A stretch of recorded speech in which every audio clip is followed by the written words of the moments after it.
Good afternoon, everyone. My name is Faith Sebekindu. We'll be starting in about one more minute.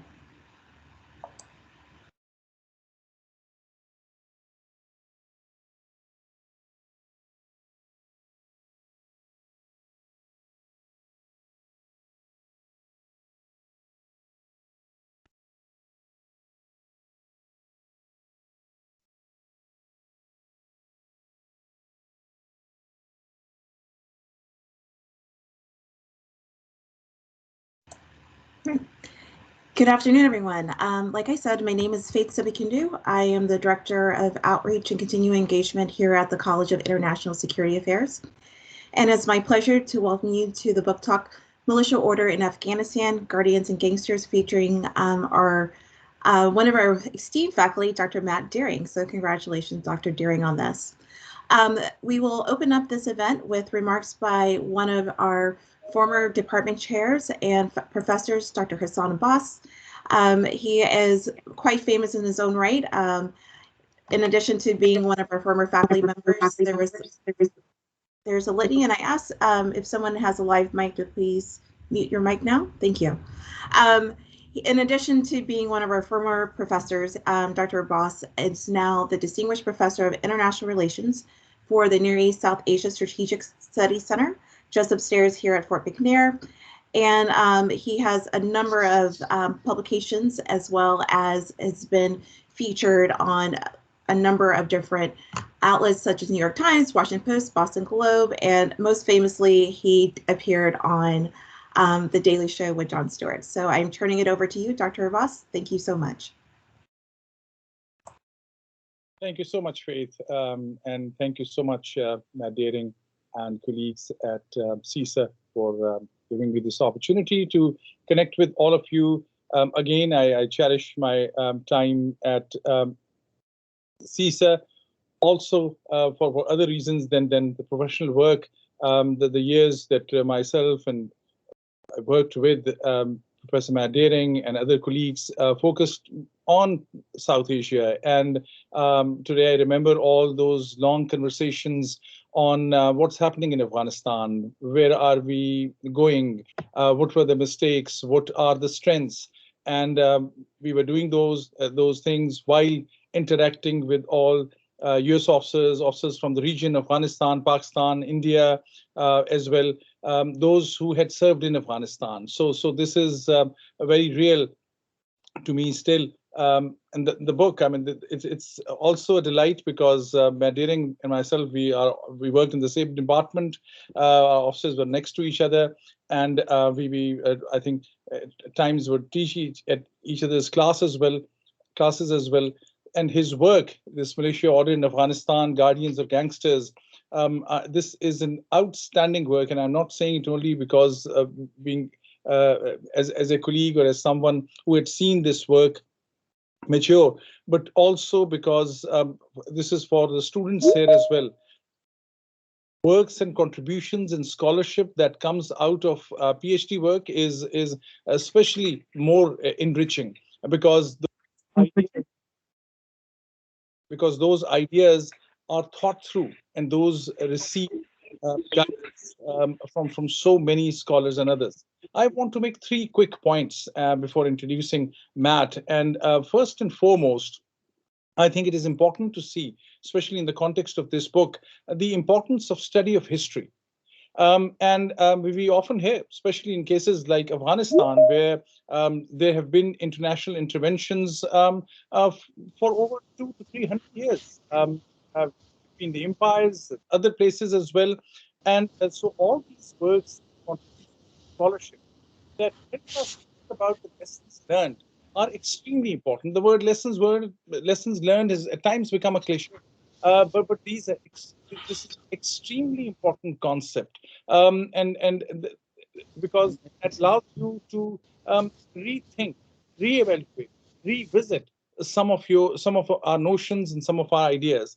Secondly, the whole idea of intervention needs to be reimagined in a sense. And these ideas, I'm drawing these from the book and from Matt's scholarship. The interventions, of course, can be political, can be military, can be development related, but some of the fundamental principles of interventions have to be think through in a sense that what is really delivering. Is irrespective of all the money, all the effort, all the energy that goes in, whether the skill set that is needed needs to be changed, whether the ideas of state building and nation building, how are these looked at from the other side? Those who are being helped, do they really think they are being helped, or they just say yes because that seems to be the ideas that are coming from the donors? And last but not the least, this is a central point from the book that I take, the importance of civil society and the importance of local communities. What stability means for them. Whether from outside we are just thinking of creating a stability without taking into consideration how the locals feel that they are being supported and guided. These were the three thoughts that were in my mind. Again, these are linked to the major themes of the book. I look forward to hearing from Matt Deering, especially his theories, his work, how he got to these ideas, how he debated these ideas. You Oh, well of his scholarship and his work, and he has worked. He's someone who is not an armchair expert. He worked in Afghanistan in advisory role, and especially his focus on political stability in Kabul and Kandahar and Ghazni. That was where the major debates were taking place on these issues. So I congratulate Matt Deering. I had enjoyed reading the book, and I know this is a very important contribution to scholarship, and I look forward to discussion and interaction. Over to you, Matt, with heartfelt congratulations and best of luck. Thank you. Hey, thanks so much, Hassan. I really appreciate it. Especially, it really means a lot to have this opened up by you. It's you've been an incredible mentor and someone I go to for advice, and I've learned so much from you over the years. And frankly, I have to be honest that this book probably would never have finished if it were not for Dr. Hassan Abbas continually prodding me and pushing me and asking me, have you finished this yet? How far along are you? When are you going to get it published? And I really appreciate that, because sometimes it's just a little nudge and a little push is extremely helpful. And I mean, it's, as you know, it's a very difficult job to complete a book, particularly even after your PhD studies. It's the process has only just begun. So thank you, Hassan. I'm really grateful for all of your mentorship and for your kind words at this opening. Also, want to thank CISA leadership really for the support that they've given over the years, the resources, the time, the patience. It's really unique within. I think CISA is really unique within the National Defense University and even the PME world, that we have so many faculty that are publishing every year. And that's in part due to the great support our leadership gives to faculty research. So really want to acknowledge that. Also want to acknowledge my colleagues in the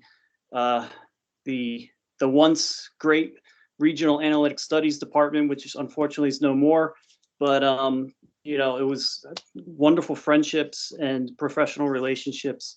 And again, I think the mentorship from my colleagues in RAS, namely Ramiz Abbas, Eric Murat, has been really critical for the completion of this book as well.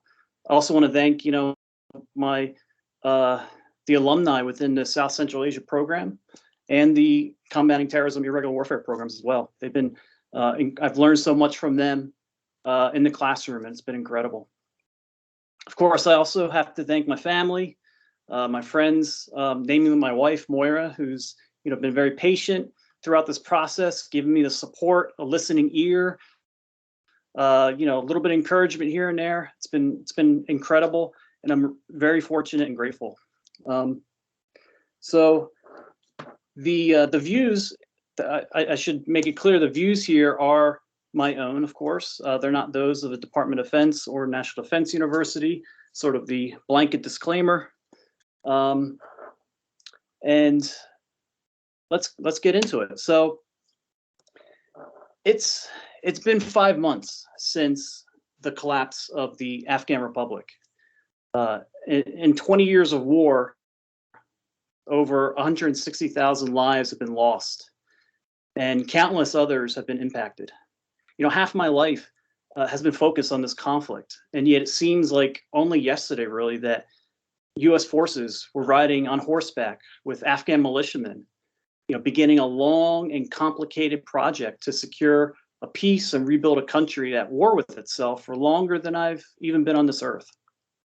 And, you know, I can understand why many would rather forget about Afghanistan and try to tackle new challenges, you know, like great power competition, like climate change, or, you know, our COVID pandemic.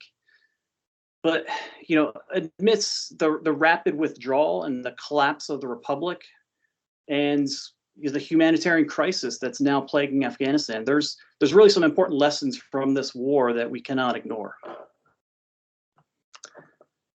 So my fascination with militia order in Afghanistan started one morning while sharing tea with a group of vigilantes.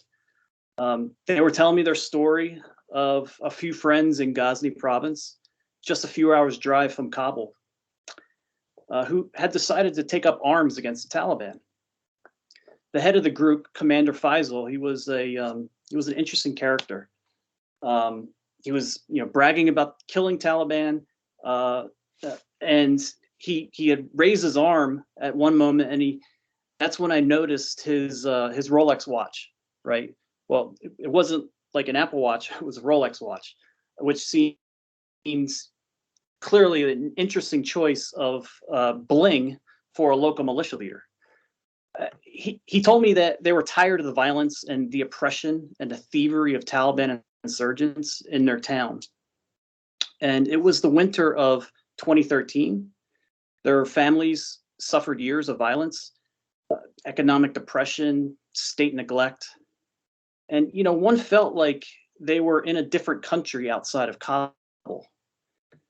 Here in the Taliban controlled, or at least contested, any town or village that was more than a mile from the main highway, where the Afghan government or American and NATO forces patrolled and protected for over a decade.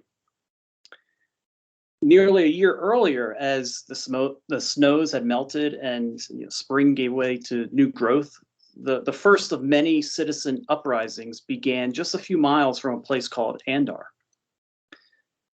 A movement inspired in part by old anti-Soviet mujahideen going back to the 1980s. But now it was their sons who sought to craft their own resistance against foreign aggression. Not the US, but Taliban outsiders, foreign fighters, exploiting Andar district and preying upon citizens by shutting down schools, taxing the population, and murdering civilians that worked with the Afghan state. The Andar uprising, it sent shockwaves through US bases in Afghanistan. You know, military officers were wondering if it would lead to an awakening among Afghans, like the Anbar awakening in Iraq. You can imagine the excitement among military planners to exploit this uprising and move the population from the middle to take up arms. But it wasn't long before groups like the Makor movement and the Andar uprising turned from being vigilante guardians to predatory gangs. So I could imagine at that point, you know, how Commander Faisal scored that Rolex watch. Still, these militias, they differed from other groups that lived just over the mountains, further from the reach of the state. Those people also rose up against the Taliban, but not against their own people. Instead of preying on the population, militias like those in Paktika protected their people and were a reinforcement of the existing local order in the area. And instead of scoring material gains, they won proverbial hearts and minds of their neighbors. The difference between the two groups had nothing to do with how much we gave or even how well we trained them, but how strong the local order was and whether or not we tapped into that as a controlling process over militia behavior. Now, if you're a student of Afghanistan or even a cursory reader of the news, you can probably see why the US would be excited to see citizens taking up arms to fight the Taliban. Ever since the 9/11 attacks and the subsequent US invasion of Afghanistan, America has partnered with local militia and found these forces to be important tools in their counterinsurgency toolkit. A statue of US Special Forces on horseback stands in downtown Manhattan. But those same special forces were only successful due to their close partnership with General Abdul Rashid Dostum's militias in northern Afghanistan. The same militias that were implicated in the massacre of up to 2,000 Pashtuns in the northern deserts of Sheberghan in November of 2001. Hence the contradiction that as useful as militia can be in the short term, they pose significant risks towards long-term stability. Now, counterinsurgency theorists have long argued militias are an important piece of stabilizing local communities. They're generally cheaper than regular military forces. They're easier and quicker to train and deploy. They have a wealth of local knowledge if they're used in their home communities. On the other hand, militias are a double-edged sword. You know, principal agent problems are typical when the state has limited control over their militias. Resource opportunities can steer militia towards extraction rather than protection of public resources. And particularly in Afghanistan, age-old grievances and trust deficits often lead militia to engage in retribution or political opportunity. Even with these risks, though, the US invested heavily in militia programs. One program in particular that lasted a decade is the Afghan local police, otherwise known as the ALP. It was a really ambitious counterinsurgency program, but our own studies found it was also really problematic. 1/3 of the group was quite effective, but 1/3 of the group caused more harm than good. So why did the diverging outcomes? Why were some militias in Afghanistan protective of the population and others predatory? First, let's talk definitions. To be clear, the type of militia that I focus on are at least tacitly, if not openly, pro-government. There certainly is a debate on whether the Taliban, when they were insurgents, were militia as well. I would place these, though, in a separate category as anti-state militia. They seek to overthrow the status quo of state authority. In other words, they're insurgents. So they weren't the focus of my study. Even if state authority is contested in certain areas, the types of militias I examine are resourced and tied to the state in some form, notably through an individual or an institutional patron. For example, General Dostum, or the Ministry of Interior, or the National Director of Security, or even US Special Forces. Now, some also argue that armed groups tied to the state are more akin to paramilitary groups, whereas pro-government militia tend to be semi-official. If you can think of, say, like the Janjaweed of Sudan are typically referred to as militia, whereas the Gendarmerie of France are considered paramilitaries. These distinctions, they're important, but frankly, they're inconsistent with the ambiguous nature of armed groups in Afghanistan. I frequently found groups in Afghanistan that were termed militias on Monday and paramilitaries on Wednesday, simply due to the fluid nature of their relationship with the state. So a third group that I did not focus on are private security firms, which they have a unique legal and contractual status that makes it difficult to compare with zone actors such as militias. So I use the term militia to capture the variety of state-led, paramilitary, and pro-government militias in Afghanistan's complex, very complex counterinsurgency environment. When I first began studying this problem, I thought, it makes sense that there would be some militia that are good and some militia that are bad. After all, much of the counterinsurgency literature emphasizes the utility and the benefits of militias towards building state capacity and capturing local communities, while minimizing the negative impacts that these forces have on those very same issues, not to mention human security. As I began looking deeper into the phenomenon of militias in Afghanistan, going all the way back from Shah Durrani in the 18th century to Soviet militias under the communist PDPA government, to the US-sponsored militias after 9/11, I found something that surprised me and didn't fit well with what counterinsurgency theorists were saying. I found more often than not that militia were predatory against the population, and it was actually the rare occasion that they were protective that really stood out. Theorists on state building would say, well, of course, that's just the nature of states. In seeking to monopolize the market of protection, states engage in predation. Some eggs in the basket get broken, some citizens get hurt.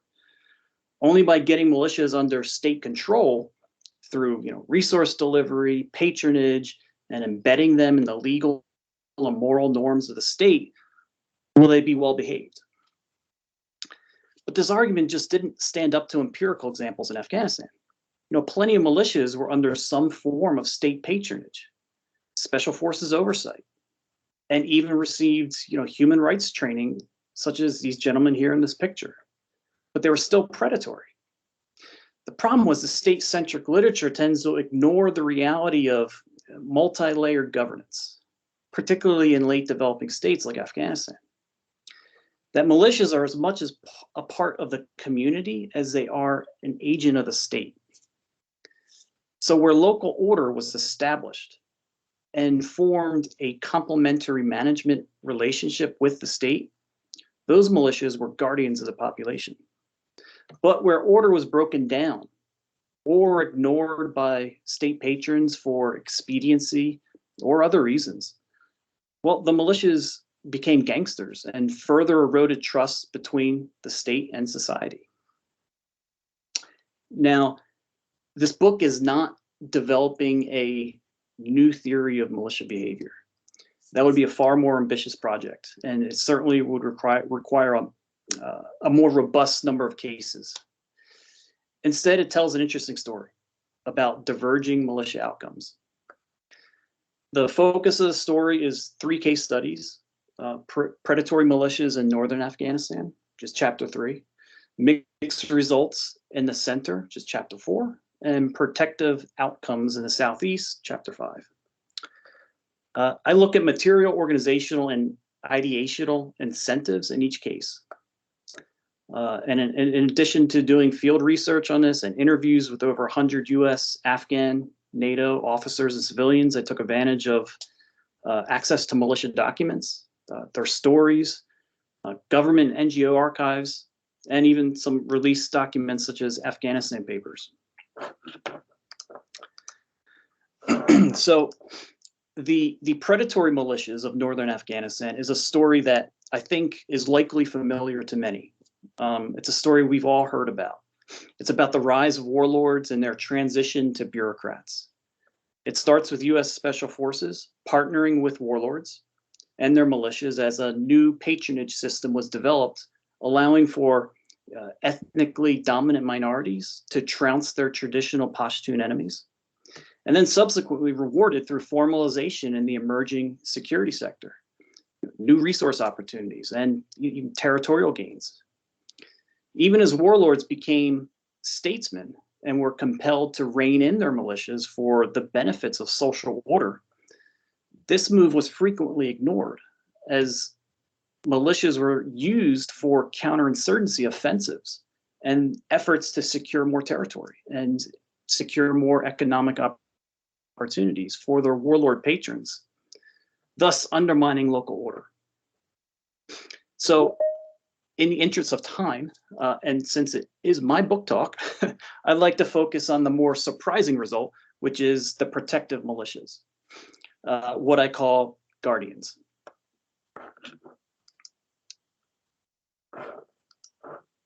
So this story has two protagonists. One is named Mukhtar, a Taliban insurgent from Marzak, who later flipped to join an anti-Taliban militia. The other is Captain Jim Perkins, a company commander with grit and perseverance. Jim realized early on that there was a divide between the US and Afghan people. And this really compelled his way of looking at his position and authority in the battle space. Jim had told me that the local population is in a place to know what you will never know, because they are in a place you will never get to. And I didn't quite get what he meant until I learned about Mukhtar's story. So Mukhtar lived in Marzak. It's a mountain town over 9,000 feet high in southeast Afghanistan. It was long considered one of those places in between, too far from state reach or care, and too small for insurgent concern. Still, it was situated in what we call a strategic spot, where insurgents would frequent from safe havens in Pakistan to the front lines and back. The rich pine nut harvests were taxed by the Taliban, and the village was often used as a place to hide weapons and people. A number of great battles were fought nearby, like Operation Anaconda in 2002, and the Soviet battle for Hill 3234 in 1988. Still, Marzak remained in this shatter zone outside of state capture and relying upon the strong order within the community that included a voluntary community watch and respected village elders.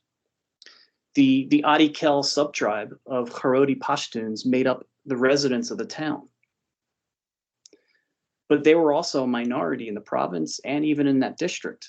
So they really relied upon themselves. When on the edge of the state, this really serves people well. For years, the people were used to seeing the Soviets coming through, the Americans, the Taliban, and their own state come and go, but never stay for too long. Mukhtar was eventually swept up in one of the Taliban's recruitment drives, but then later freed with the help of local religious leaders. And he ultimately became one of the first volunteers in the local defense force that was set up by Captain Perkins.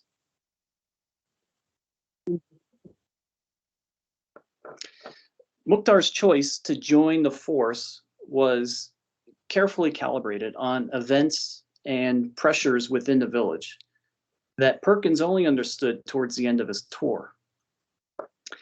That sometimes, in order to do something right, you have to first do something wrong. Perkins realized, as an outsider, he had to better understand the internal order and not try to undermine it. You know, it's always difficult to find the right entry point into a new community, a gang, a new church, a book club. A new member has to give a little, sacrifice something, risk some personal security by opening up, but not too much. Perkins would need to work through the local order and empower the social bonds that tie the community together. How would he do this? Resources, recognition, and reassurance. Even as military counterparts warned him to stay away from Marzak, given its distance and its complicated history, Perkins realized there is a self-functioning and reinforcing system in place. He would not try to undermine it, but work through it. But he also realized at some point that system needed to be tested and pushed towards a decision. First, recognition of local risks and threats. The US military, along with their Afghan army and police counterparts, had to perform some of the same coercive patterns their Taliban enemies engaged in. Forcible detention, conscription, and public pressure in order to shield the village from Taliban retribution for siding with the Americans. One of the most successful recruiters of one militia organization that we talked about, Afghan local police, was this gentleman here, Commander Azizullah, a Tajik from Paktika. Known to most as Aziz, he was both notorious and loved. He personally counted over 30 attempts on his life by Taliban insurgents. He was a commander of the paramilitary special police. He amassed a record number of conscripts into militias. Locals were detained at markets, schools, and outside their homes until they signed up. In some cases, locals were authorized to leave the program after a few days if enough family members protested against the conscription. Inside the village, these tactics, they fit within the traditional norms of Pashtun Wali, or way of the Pashtuns, where families were required to give up sons for community defense. These heavy-handed tactics, they also fit within the script of state capture as a barrier to protect the recruit from insurgent violence, particularly in areas where families of Taliban and Afghan local police coexisted. So what we may see as harsh punishment is an appropriate form of customary justice in rural parts of Southeast Afghanistan. For example, in one village, elders endorsed the burning of a family's home that belonged to relatives of a rogue militiaman who was accused of poisoning his colleagues. And, a common selection process was to question family members of new volunteers into the community defense or the police force. If they vouch for him and something goes wrong, the community will go after those who vouched for him. This is harsh, but it's also an effective means of ensuring discipline and order. The next thing was resources and reassurance. Iterations of American visits to the village were followed by a massive show of force and patronage through resources and construction of essential services. A transformative event was just enough to turn the soil in Marzak when the Taliban publicly executed an innocent elder on Ramadan outside of a mosque. This event united the village around their rage. But Marzak elders had to hedge their bets and play both sides in the interests of survival. If a family sends one son to the government, they send another son to the Taliban.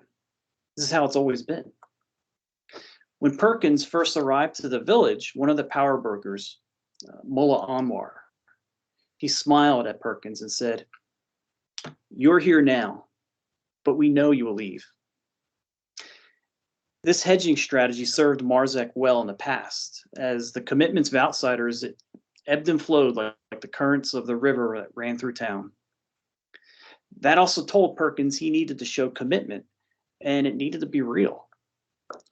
When his troops finally embedded in the village, they were followed by nearly 24 sling loads of equipment and resources helicoptered in to jumpstart the partnership.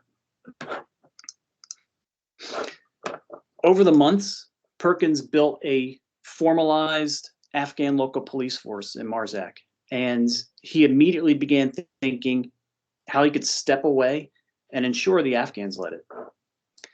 He considered oversight like a pitchfork, with multiple prongs hitting on the guardian force and ensuring they kept in line. Excuse me. The first point was the elders. He saw them as a balancing force. In fact, Mullah Anwar told the guardians at their swearing in, "You, our sons, will protect the village." Excuse me. You, our sons, will protect the village. We, the elders, will protect you. The second point was the Afghan police, the force within the Ministry of Interior that would embed with the Marzak guardians, patrol with them, and serve as a quick reaction force when necessary. Third was the Afghan army that could provide greater firepower if needed. By the time Perkins' team left, the relationship between guardians and the Afghan police, it was strong, and they were able to repel the few Taliban attacks that occurred. And Mukhtar came full circle from Taliban insurgent to ALP commander. It was said that he would chase Taliban down to the neighboring villages and bring the fight to them, because he came to the conclusion that if I want to live here, this is the only way I can live. I have to fight them.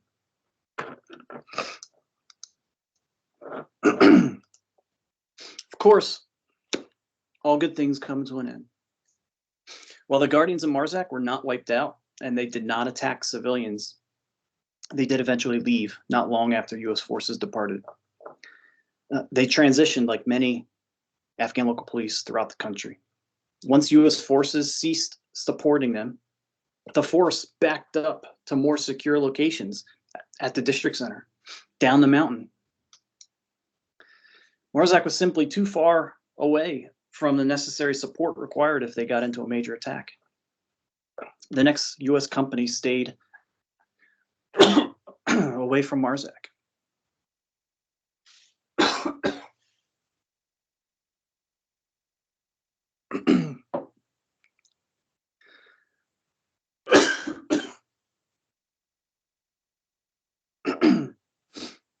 Excuse me. The next U.S. company stayed away, and they focused more on securing the main road. And by then, with the declining troop numbers, they had far less manpower than Apache company. Local order and the reinforcement of tradition kept the Guardians a prudent and a community-focused institution. Ironically, predatory behavior originated from state patrons like U.S. and Afghan forces that were focused on counterinsurgency and state building. But this behavior also resonated within conservative Pashtun culture and the recent history of state-society relations in Afghanistan. Marzak was never under the impression that the force would remain in place. And when state support declined, particularly as U.S. forces withdrew, interest in keeping a local militia dissolved. In the end, Marzak went back to its long-held bargaining position, one part with the state, the other with the Taliban. And at least for the time being, that seemed to be the safest play. So how does this one case translate to the strategic level? Over a short period of time, Afghan local police grew to an unsustainable rate from just 6 locations in 2010 to 24,000 Guardians in 2013, all while the U.S. began drawing down forces, pulling out of forward operating bases, and concentrating efforts on withdrawal, sending the wrong signals to the very population that they sought to mobilize. Still, Taliban feared that the ALP, they feared the ALP and other anti-Taliban uprising movements more than they feared U.S. forces or the Afghan security forces, because those ALP and those militias, they denied Taliban access to the village and to the hinterlands. But these Guardians were often on their own, without protection from their patrons. The most successful ALP units were those in areas coalition forces were still closely aligned with the security force. SIGAR, the Special Inspector General for Afghanistan Reconstruction, conducted an audit of the ALP and found that the organization lacked adequate logistics support, oversight, and a plan for either disbanding the force or incorporating it into the national police. Supplies for ALP were often diverted, delayed, of inferior quality, or heavily pilfered. In June 2020, the US quietly reported the end of funding for the program in September, and then dissolution by the end of the year. The mixed results of ALP produced enough experience and lessons to evolve towards a better paramilitary force in Afghanistan, which I think could be replicated in other irregular warfare environments. So in comes the Afghan National Army Territorial Force, a paramilitary outfit that the US Department of Defense called locally recruited army units. In theory, the force was embedded in the Afghan National Army, and it was founded upon three pillars: elders of the community, government representatives, and the Army Corps commander. They were probably less militia and more of a reserve force. They were responsible for holding terrain. The territorial force companies, they fell under the command of regular army battalions, alleviating the military from static security and holding territory to conduct more mobile and offensive operations. Leadership within each company came from Afghan army officers and NCO ranks who were not residents of the district. And this was to prevent partisan issues from invading the decision-making process. Exceptions were made in places like Paktika, where Marzak is, to bring in local leaders given the strong local orders in those areas. However, in an effort to follow policy, these men were eventually removed and replaced with non-local army officers, an issue that caused consternation and confusion among locals.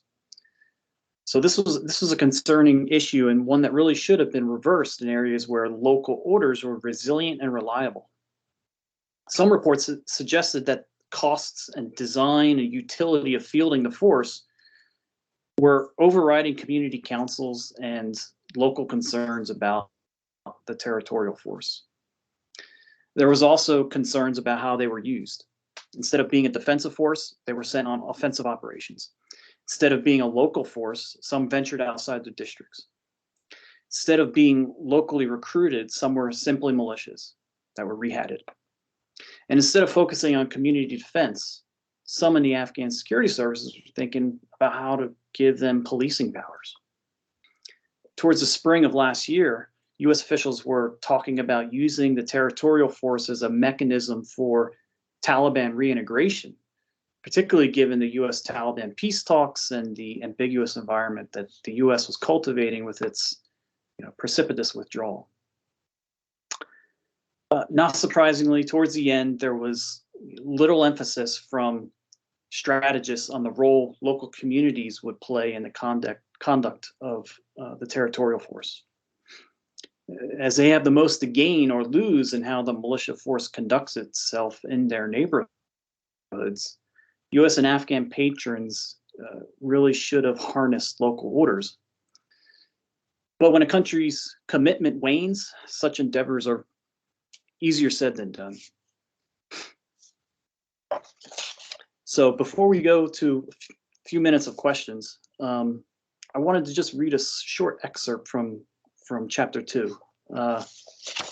And because, as I said, this is a story, the short excerpt sort of is reflective of the story I'm trying to tell, and I think it's actually a nice sort of tie into where things stand in Afghanistan. Certainly, some of the feelings that I have. So this is from the intro to chapter 2, and this is so it was in 2008 when I was in Kandahar at the airfield waiting for a helicopter. I met an individual there named Engineer Nimat. So I sat with Engineer Nimat one very hot August afternoon at Kandahar airfield waiting for an empty seat on the next chopper out. I'm trying to mask the creeping stench of the infamous poo pond in the distance. Nimot said he was an auto mechanic on base, and the grease baked into his hands confirmed it. His shalwell kameez was spotless, and his chest pocket was lined with 2 custom ballpoint pens, almost to imply he practiced calligraphy in his spare time. In fact, Nimot was an engineer by training and education, and it was a point of pride that he was an educated man. It was part of his name and how he defined himself. He came from a small village in Arghandab, not more than an hour drive from the airfield. He had not visited the village for some years, as he was a marked man working for the coalition, even if it was just repairing trucks. Still, Nimot was like so many Afghans I came to meet, sitting on the fence and unsure which side to land. As he described the similarities between the Soviets and the American occupation, I could see his eyes reaching to the horizon, wondering if he was in a dream. But he smiled, looked back at me, and he reached out. He said, "I see today with my eyes what I saw 30 years ago with the Russians. Same convoys, same security checks, same indiscriminate killing of civilians. But there's one difference between you and them. We believe you will not abandon us." I returned a smile, but I knew he was wrong.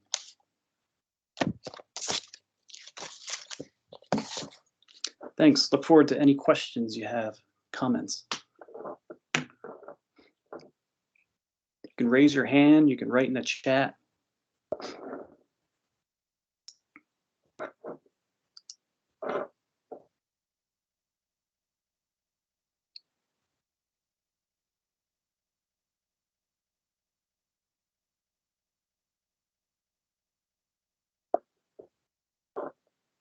Crickets. Anybody there?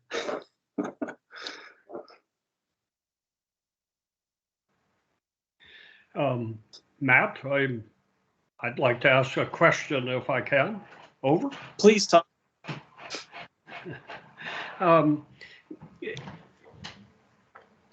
Always when one looks at local order,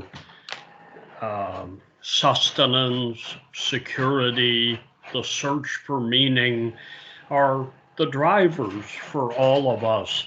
And from all you've looked at, your case would seem to jibe completely with those I've examined in my own work.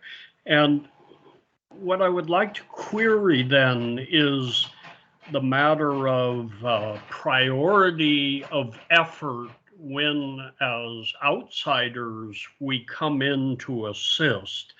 That is, in all you presented, the key would seem to be finding a way to reinforce a viable, morally acceptable local order, which then seeks capacity, capability, and of course, capacity and capability is the ability to live, sustenance, the ability to stay alive, security, and so on. It is, of course, the balance between reinforcing local order and keeping local order alive, as you've illustrated so well. And that seems to be where we habitually misstep. So how would you recommend, if you had been sitting next to Petraeus or the other commanders, that one balance these two? Because very clearly we got it very wrong in Afghanistan. Over?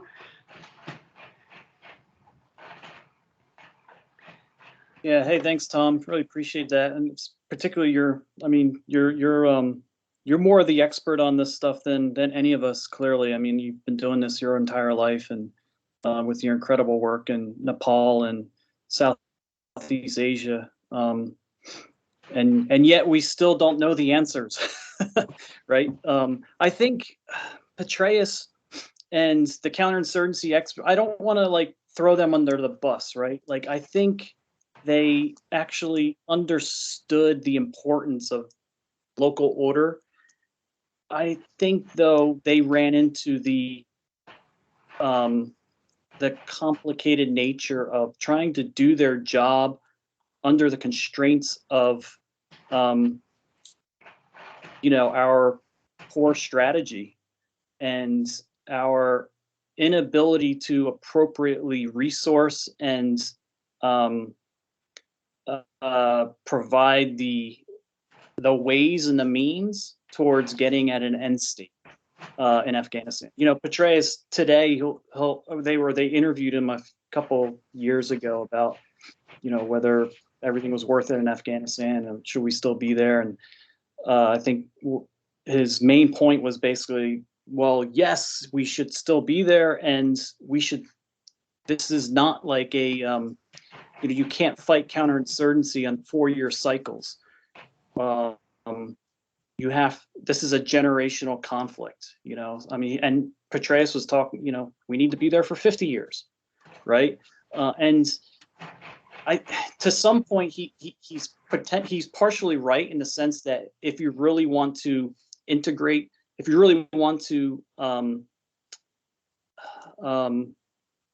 bolster local orders and work through and with them, it takes a lot of time and commitment. And I don't think that's something that both our policymakers and domestic public opinion will allow for, unfortunately, or fortunately. I mean, these are, you know, decisions that are made at much higher levels than me, of course, but and it's certainly drivers of our domestic politics as well. But, you know, some of the things that really stand out is, like, you know, obviously you want to point, you know, one of the mantras that constantly heard in Afghanistan was, you know, whether it's an Afghan local police force or it's a militia or it's what they would call village stability operations, which is basically when U.S. Special Forces embedded in a village to try to develop a militia force or a local police force. The mantra was, if you've seen one VSO or if you've seen one militia, then you've seen one militia or you've seen one VSO. The idea is none of them are the same. They're all different. You have to approach them all differently. And that really speaks to the need to really understand what's going on at the micro level. You know, we had these templates at the strategic level of how we were going to do counterinsurgency all the way down to the, you know, to the village level, and then link it all the way, you know, to the district, and link it to the provincial, and then link it to the center of Kabul. And it's just going to be this beautiful, like, you know, I mean, it looks great on a PowerPoint slide, but the reality was, everything was very different at the micro level. And, you know, where local orders tended to be very strong and resilient was when, you know, typically it was like ethnically homogenous communities where there was minimal partisan factions. The community was invested in, like, the resources and in a sort of a collective organization. There were institutions already in place, the Shura or the Jirga, you know, basically community councils were already functioning. Elders had, like, status. And, you know, there was, so these are some of, like, the main criteria that really would stand out. But getting to appreciate that and to the point of being able to work through them took a lot of time. So, Patrick, I see you have your hand up. Go ahead. Thank you, Dr. Daring. It was a fascinating talk, and love to hear more about it, and can't wait to read your book. You know, full disclosure, I've been to Afghanistan 3 times over the years. Most recently, I think, you know, I got back at the very end of July this past year, a couple of weeks before it all went south. But one thing I was struck by in all of my time there was how many of our local staff and partners had connections with the Soviet Union. And so some of them spoke Russian, or their fathers spoke Russian, and even studied in the Soviet Union, but they were now working with us. And so it really made me wonder about our support of the Mujahideen during the Soviet occupation.